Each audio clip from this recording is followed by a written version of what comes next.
Ladies and gentlemen, boys and girls, you're listening to the podcast Capturing Magic. I'm Bill Rogers, the voice of Disney. Thanks very much for listening. Welcome to Capturing Magic. I'm Steph from CapturingMagic.me and thedailydigi.com. I am here today. I'm so excited to be joined by Tom and Sarah Bricker from DisneyTouristBlog.com. Hello. Hello. Hello. Thank you so much for being here. Our pleasure. You've been on my wish list for a long time, my podcast wish list, both of you. I was able to get Sarah here a while ago, and I'm happy to have you back, Sarah. Thank you. Nice to be back. And excited to have Tom here for the first time. Hey, nice to be here. Yeah. So let's just go ahead and jump into it because we only do news stuff when there's like memory related, keeping news, and there's not a whole lot of it right now. So we'll just jump into getting to know both of you a little bit and your blogging over at DisneyTouristBlog.com. That's pretty much the bulk of your memory keeping is done over there. Yes? Yeah, that's correct. And then some Instagram, some social media. Yeah, just to mix it up. Yeah. So tell me, when did you start DisneyTouristBlog.com? I started it the end of February of 2011, just as basically a spillover. I had been on forums and a little bit in social media, mostly Flickr, prior to that. And it was just trying to sort of catalog our trips and give little mini reviews of restaurants and things like that, things that we had done on the various trips we'd taken to Disney. But there was no good way to index it short of starting our own blog, which I'd been hesitant to do before then because I have a little bit of tech experience, but not a ton. And so it was a bit intimidating. But finally just decided to jump into it, and that's where it started. And I discovered you shortly after you started it because I was planning a Disney trip actually around that time. And found you and just really instantly fell in love with the stories and the blog posts and your sense of humor and everything. So it's been fun to watch your journey. Because at that time, the two of you were dating. No, we were married at that point. Were you? I thought you were. Oh, okay. So there might be some confusion. What I had done basically is at the initial start of the blog had ported over a bunch of our previous posts, including our engagement story, at the inception of the blog. So there was a lot of older content, a backlog of it. But no, we've been married since June of 2010. Okay, longer than I gave you credit for. I apologize. And every year counts. So you started it early on in 2011. And were you looking basically as a way to document things, or were you looking for more at that point? I don't really remember completely. It was, I think, essentially just a place to post trip reports that would be our own, so to speak, rather than a site controlled by someone else, and a way that they would sort of be permanently there instead of just sort of, dissolve into the ethers of the internet. Because I'm sure you have a lot of people that ask you questions when they're planning Disney trips, people in your real life. Yeah, real life wasn't so much, but I was getting a lot of questions about photography at the time too, and via email and private messages on forums. So that's another thing that was nice. I was able to actually do posts that answer sort of those questions, so I could send people a link rather than writing a lengthy response every time someone emailed me roughly the same type of question. Right. Yeah, and that's one thing that I've used your blog as a resource a ton for photography stuff because I'm just, a little amateur, barely on manual mode, learning my way around. And it's been a great resource for me as I try to figure out new equipment, new lenses that I want to be able to use in the parks. I bought several things that were your recommendations through your links that you've provided there, and really appreciate all of the resources that you have for photography as well as your reviews. Oh, good. Hope you like all of the things then. Yes, I do actually love them. My very favorite lens is my super wide angle lens that I got, and it was your recommendation, and I'm blanking on the name right now. It's a name I don't even know how to pronounce, but it's the Tokena? Yes, that one. Love it. That's a good one. Yeah, I take that with me to Disney and leave it on almost the whole time I'm there. So yeah, it was a super good purchase. So thank you for all of that information. Oh yeah, you're welcome. So tell us, a lot of your adventures and things are documented there. Are you using it as both, like consciously using it as a way to document your memories as well?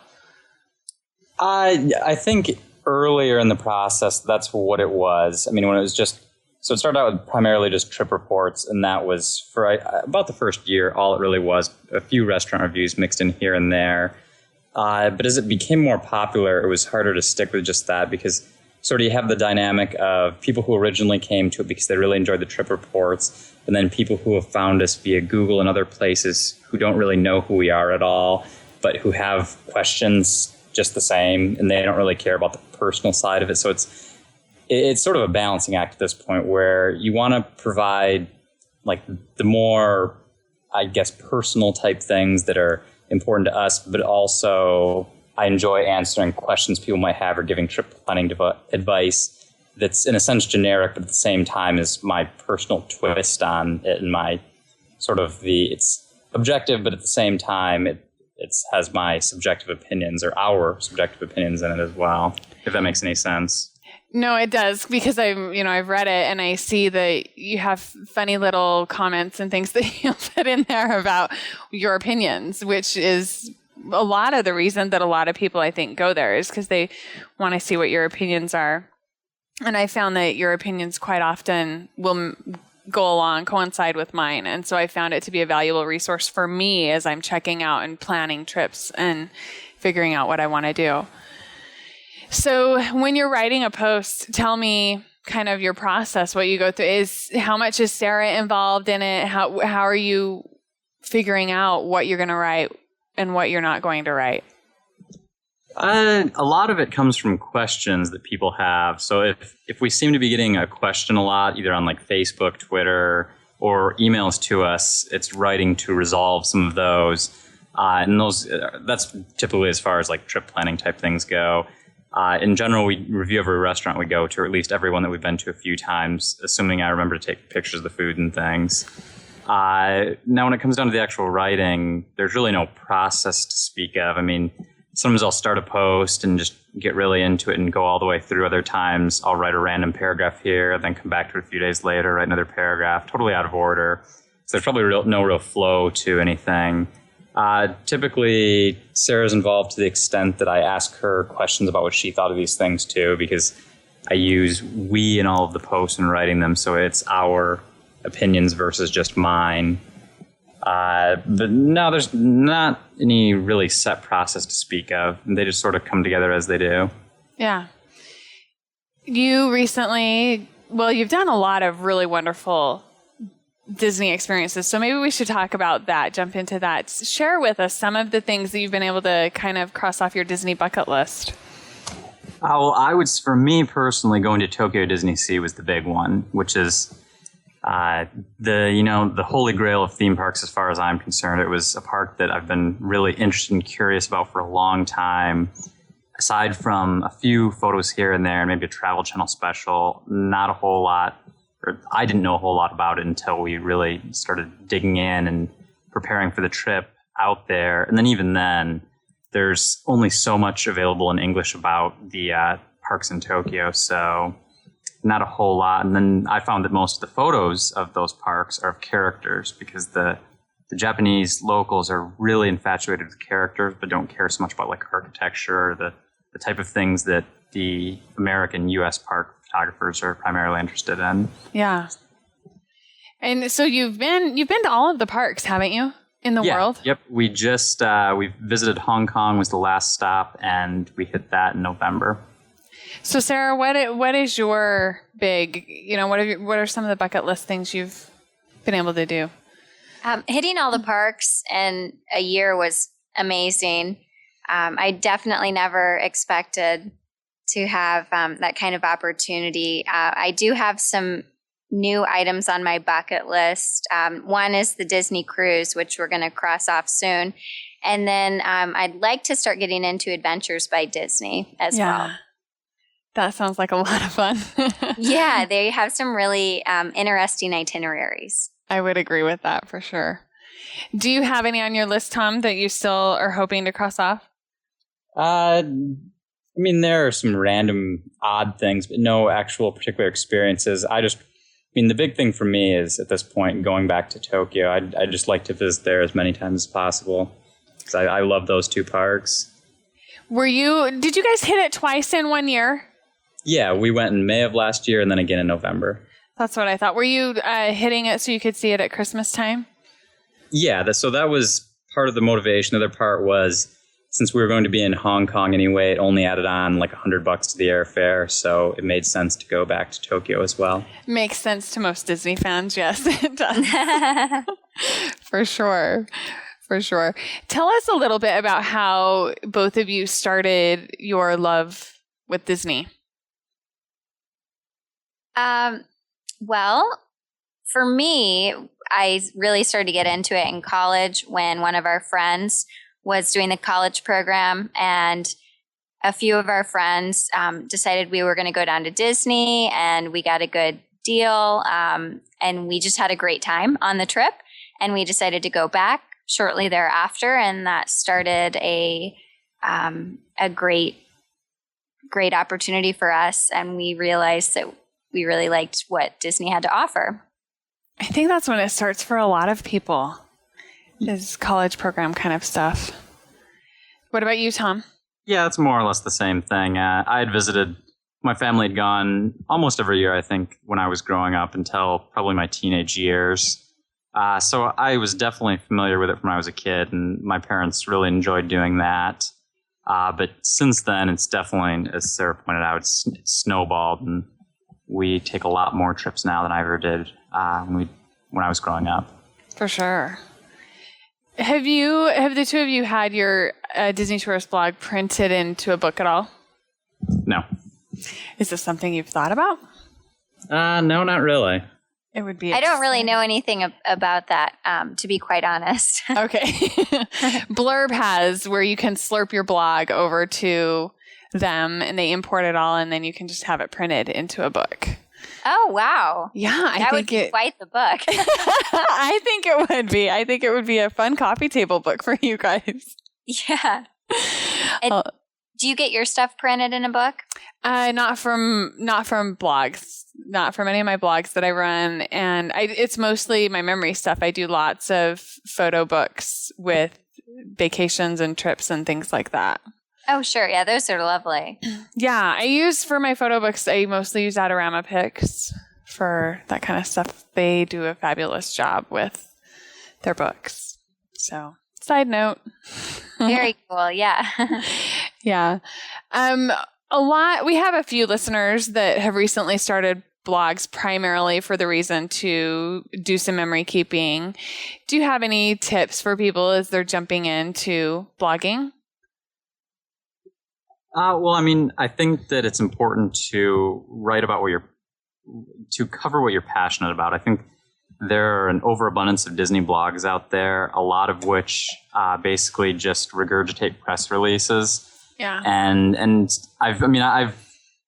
this is coming from, we receive emails about this, and people ask, we'll send a link to one of those or something, and ask how they can make it more popular, essentially.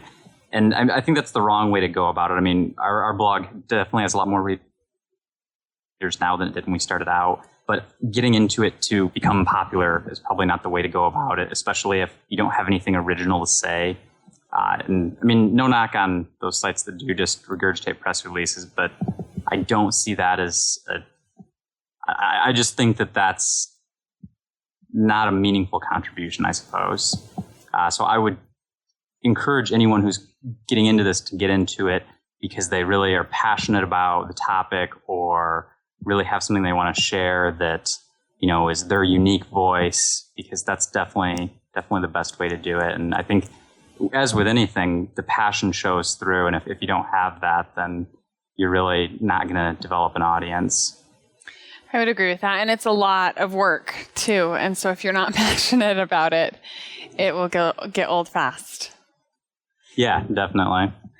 Tell us how you got into photography, Tom. I would love to hear more about that. So in 2008, I was looking on, I like to go to this site called Slick Deals to find different low-priced items on things I don't really need to buy. And DSLR came across there, and I was reading about it, and it sounded interesting. We had been to Disney a few times at that point, and my old Casio point-and-shoot was sort of not a good camera, so to speak. I mean, that's something you hear in photography. A lot of people complain about their camera not being good. In reality, I wasn't any good at using it, which was the real problem. But in any case, I didn't understand that and thought a DSLR would be the solution. Which most people do. Yeah, so I bought one, and at first my pictures were awful, just as they were with the point and shoot. And so I decided, well, if I'm going to have this nice camera, I might as well learn how to use it.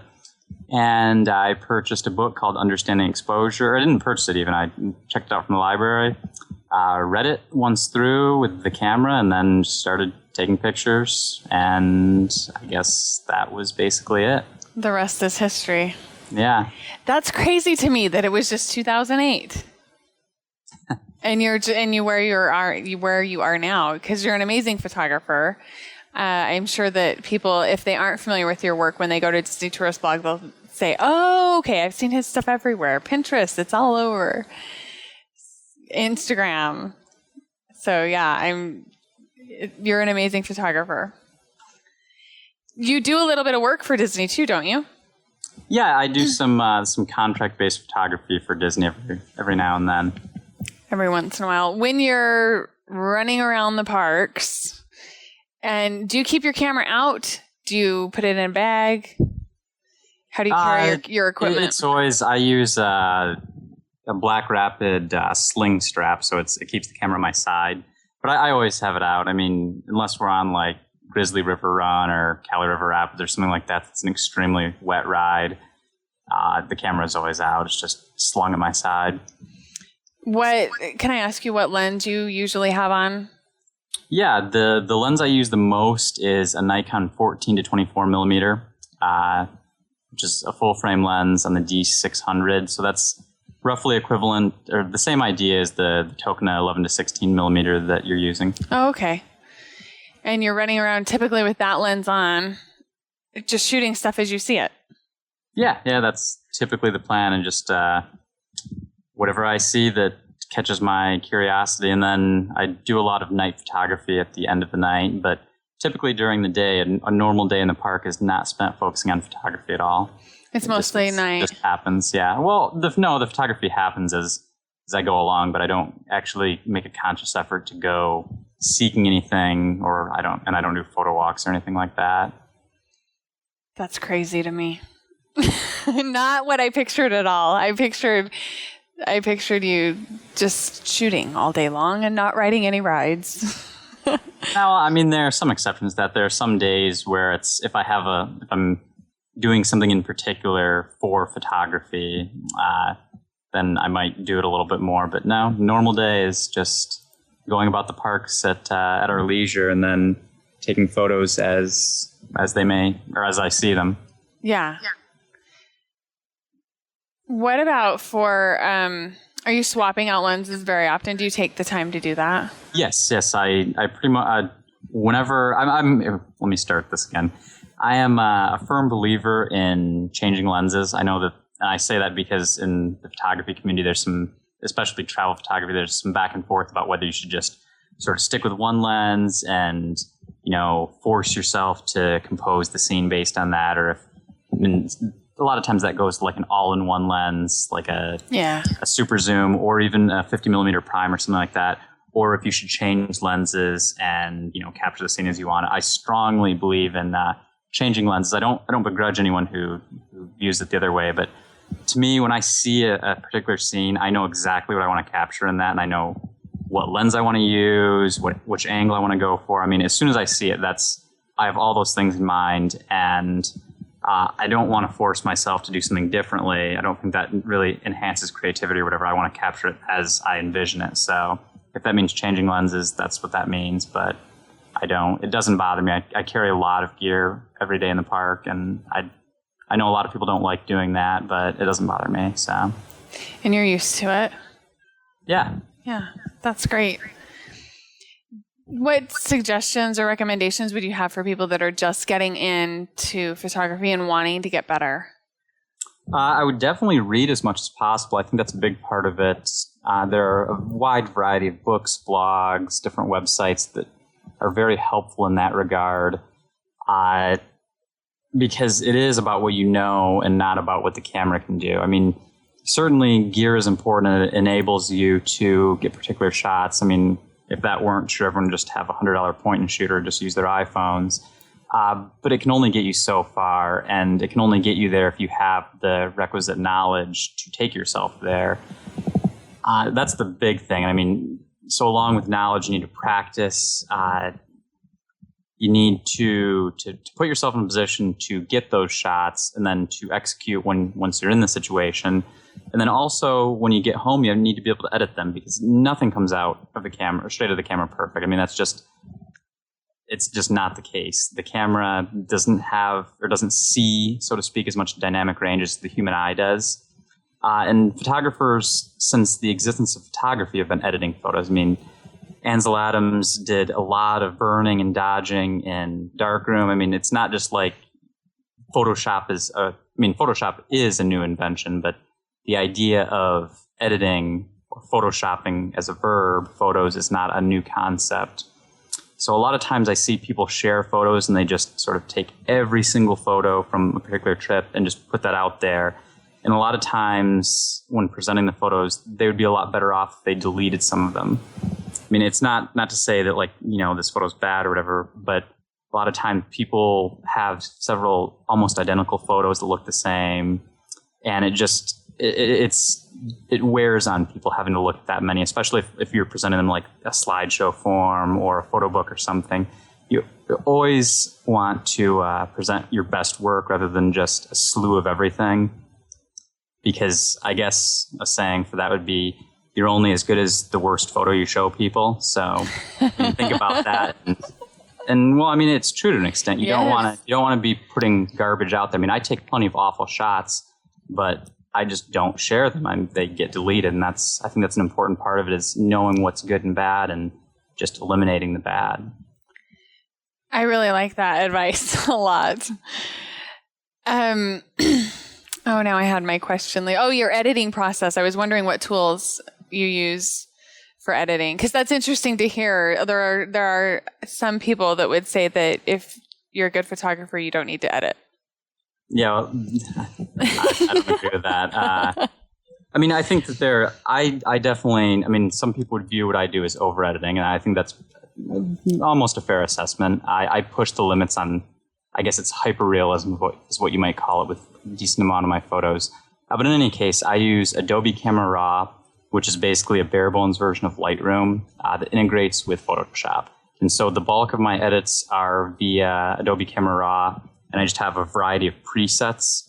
Like if a photo is a dark ride, I have a dark ride preset that introduces a certain amount of contrast, a certain amount of highlight recovery, etc., all based on what a normal dark ride calls for. I have one that's specific for like Pirates of the Caribbean that reduces the saturation for the red and orange channels because those are really strong on that ride. And I have a variety of presets that get me in the ballpark of where I want to be with the editing. And then I'll make tweaks from there within Adobe Camera Raw, and then I'll open it in Photoshop and do some minor edits at that point. But most of it's done just with one click in Adobe Camera Raw. Because of your presets. Yeah, exactly. It would be really interesting to watch you go through your process, but you probably aren't going to like record a video of yourself going through that anytime soon, are you? No, it's a lot of work. I did a blog post on DisneyTouristBlog, which is run by a couple of friends of mine, about my editing process just in general. And, I don't have a link to that offhand, but I'm sure if you Googled Tom Bricker post-processing, that would be one of the first results to come up. And I think that's a good starting point. Because it's nothing like, I don't have a very involved post-processing method. I'd mix it up. But it's pretty simple actually. So. Okay. I'll find a link for that and put it in the show notes so that people can head to the show notes and just click on it from there and find it. Made myself a note. And we might as well mention, too, the podcast ISO 5571 that you're a part of. Yeah, that's fun. It's definitely not for everyone. It's over my head. We're passionate about. We go off on tangents on that, and photography is one of the topics. I mean, it's a podcast ostensibly about photography, but it's more just a group of three friends sort of chatting about whatever catches our fancy. A lot of it is Disney photography. Yeah. What were you gonna say? I was just gonna say, and it's geared definitely more towards the advanced photographer too. What we do talk about is photography related, so it's a lot of more advanced terms and things like that. Yes, I have to concentrate very hard when I listen. Which says a lot about my level of photography. So, but it's all good. I do enjoy listening, and I do get some good tips from you guys about dark ride photos and things like that. I don't always know how to implement the tips, but there's a lot of great information there. Where else around can we find you? There's a lot of places I know that you're hanging out. I mean, the blog is the big one, which probably has links to like the various social media accounts we have. Instagram. Sarah's on Instagram. I'm on Instagram. Twitter. I have my own account, and the blog has one. And then Facebook. But all those links are right on. Oh, and Pinterest. Yes. And all those links are right on the website itself. So okay, pretty easy to find. And Sarah, you're mostly doing your memory keeping, Disney related memory keeping through Instagram, right? Yeah, that's correct. It's just a fun little thing I like to do as far as photos go. I'm not really too into carrying around the big DSLR. And plus, I'm really competitive, and it's hard to compete with Tom. Yeah. I like that. So just do your own thing, right? It makes it easier. Exactly. She's definitely better at iPhoneography than I am. She's very good. Yes. I enjoy seeing your Instagram feeds when you're in the parks, because you only post when you're in the parks. Yes, with the exception of one picture, but yeah. Okay. We'll let it slide. We'll let that one slide and count it as being in the park. That sounds good. Yeah, it keeps marital harmony if you each do your own thing, right? Yep. Alrighty, do you guys have some pics? We can move into pics with pixie dust. Do you have pics for us? Yeah, we can give you some pics for that. Absolutely. like photos? No, just pics. Oh, you want a link? She wants a link. No, just a pic of a product pic. Maybe that part of the email didn't come through. It's where you share a favorite Disney related anything that you like to use in the parks, or that you like to whatever. Disney related anything. I haven't actually used this yet, but I came across Postagram, basically where you can take a picture from Instagram and set it up where you can send a postcard in the States, like to a family member or friend. And I guess it's maybe only 99 cents. And I thought that sounded really cool. So I plan on using that to try it out the next time I'm in the parks. But I would say that's my pick, even though I really don't have any knowledge of how good it is. I've heard some positive reviews of it. So I have as well. Yeah. Have you tried it? I have not tried it, but I have heard good things about it. Okay. Yeah. It's a great pick. Tom, do you have something for us? Yeah. So I'll go for, this is more, it's not an entry-level lens, but I think it's a very good, if your thing is Disney photography and you have a sort of like, not just an entry-level DSLR, but a non-full frame one. It's the Sigma 18 to 35 millimeter f1.8 lens.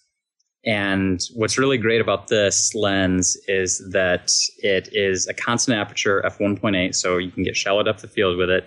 And although the range is a little bit limited, it's great for dark rides, it's great for fireworks, and then it's great for just getting creative with shallow depth of field in the parks.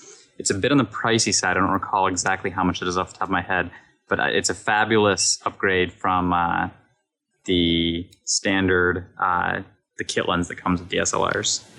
Yeah, it sounds fabulous.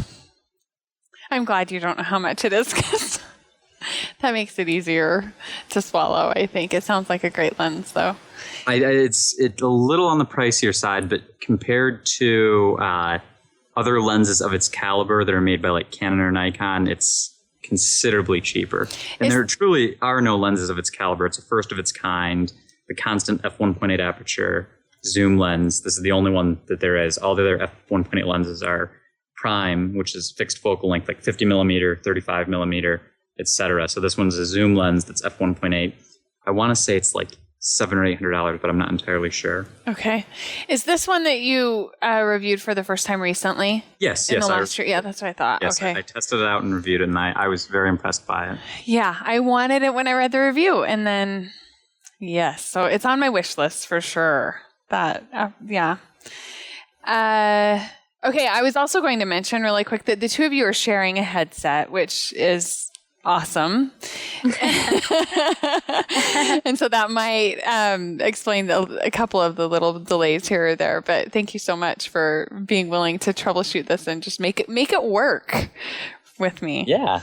Absolutely. Thanks for having us on, Steph. Yeah, no problem. I'm going to hurry and do my pick real quick, and then we'll close out. But my pick is a pin that I found on Pinterest, which has a tutorial for creating an Instagram photo mosaic iPhone cover. And it looks really cool. Cool. She just took all of her Instagram photos and put them, let's say, 4 across and then all the way down the back of her iPhone case and had it printed that way. I haven't looked close enough to see if it was, I think it's a clear plastic case that she then printed out and slid that in there. So it'd be an affordable and easy way to do it because you can find the clear plastic cases, just at Best Buy. That is such a fun idea. Yeah, absolutely. Yeah, I thought so too. Especially with all your Disney Instagram photos. That'd be really fun. Yeah, that's a great idea. Yes. All right. And it's at the Swell Designer, but I'll put a direct link up to that post in the show notes. So let's remind our listeners one more time, Tom and Sarah, where they can catch up with you. Just DisneyTouristBlog.com is the main gateway. And then from there, right at the top, there are links to all of our social accounts. Perfect. I love following you guys on Pinterest. I love seeing all of your reviews, everything that you do, everywhere that you're posting stuff. So thank you for all of your great information, your resources, your research, everything that you guys are doing for the Disney community and the photography too, Tom. Yeah, and thank you for having us on. And I just want to stress again, some of the photography stuff does sound intimidating at first, and it definitely is. But once you get into it and really sit down and read and everything, it's a great hobby, especially in the parks. I love doing it there, and it's accessible. It takes work at first, but it's definitely well worth it, I think. So for all the people out there, I know that a lot of people are intimidated by photography at first, but it's definitely something that anyone can do. It just is a matter of really digging down and getting into it. I appreciate knowing that because it's really given me hope. I've been working on just getting into manual mode took me 7 years. So the fact that you started with photography just 6 years ago and you are where you are now gives me hope that if I do dig in and really try to learn it and, learn the different settings and things, that there's hope for me. So I appreciate that. Absolutely. Yeah. Thank you so much. Thank you again for being here, and we will be back here next time where we will be capturing magic.